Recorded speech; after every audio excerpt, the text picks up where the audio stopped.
The sneezing elephant. In the heart of the jungle, Gerald the elephant had a peculiar problem. He couldn't stop sneezing. Every time he did, the monkeys swung from trees, the birds lost their feathers, and the river turned into a bubbly mess. The other animals held an intervention. "Gerald," said the giraffe, "you need antihistamines."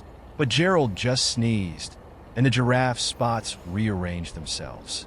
The jungle became a hilarious chaos until Gerald discovered the cure, tickling his trunk with a feather. Now he sneezes rainbows.